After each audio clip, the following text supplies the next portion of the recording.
وبتحكي لها وبتشتكي لها عن ماجي. فصديقتها قالت لها بقول لك ايه، ماجي واختها كبروا من غير ام، وطبعا طول الفتره اللي فاتت دي كانوا محتاجين لك جدا، فانا شايفه يعني بما ان ماجي جات لك هنا، ايه رايك لو تحاولي تصلحي منها وتساعديها تخلي اسلوب حياتها احسن من كده. بعدها بتيجي سيره بنتها المتوفيه، الا في الوقت ده بتفاجئ زميلتها وبتقول لها ان بنتها ماتت بسبب حادثه عربيه، لكن الحادثه دي كانت مقصوده من ناحيه بنتها هي اللي خلصت على حياه نفسها، وإلا بتقول انها عرفت لان بنتها كانت سايبه لها ملاحظه كاتبه لها فيها انها تاخد بالها من بناتها. على الجانب التاني سايمون بيقابل روز للمره التانيه، والموضوع بينهم بيتطور لضحك وهزار، وروز بتبدا تعجب بسايمون. بس كان كل ما سايمون يحاول يجيب سيره اخت روز بيلاحظ ان روز كانت بتتضايق وبتحاول تقفل على السيره، وده كان مخليه مستغرب شويه. بنرجع تاني لماجي. انا زهقت بقى، رايح جاي من الصبح. جدتها بتقول لها بقول لك ايه، بدل ما انت عايشه حياتك كده كاميره رايحه جايه لي كده وعماله تتفسحي وعايشه حياتك، ايه رايك لو تشتغلي معايا هنا في الدار وتساعديني، وفي المقابل يا ستي هضرب لك المرتب بتاعك في 2. وعلشان ماجي بتحب الفلوس على طول وافقت.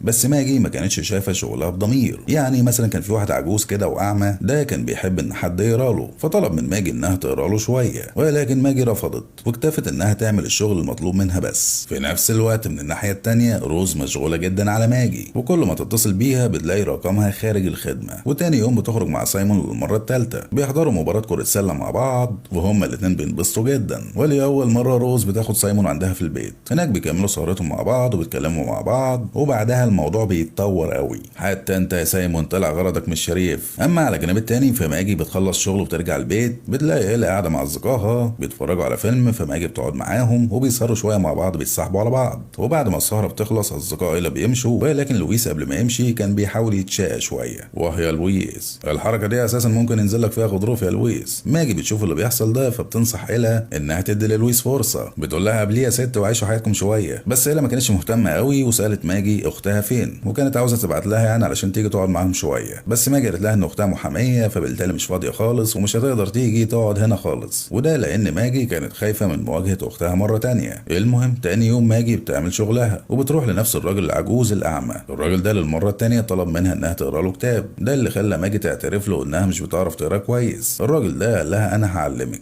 فماجي بسخريه كده قالت له ليه، هو انت مدرس؟ الراجل ده قال لها لا انا بروفيسور. راحت ماجي كاتمه الكلام على طول. الراجل ده قال لها امسك الكتاب واقري على مهلك خالص، انا مش ورايا اي حاجه. وفعلا صبر على ماجي جدا، وماجي بدات تقرا كلمه كلمه لغايه ما قرت صفحه كامله من الكتاب. بعدها الراجل ده اتكلم معاه في حاجات كتيره جدا عن الامور الحياتيه، واللي منها المواقف اللي بتقابل الانسان واللي ممكن تكسره او تجرحه وتاثر عليه بطريقه نفسيه مش كويسه. بس كمان كلمها عن الطموح والمثابره، وفهمها ان الحياه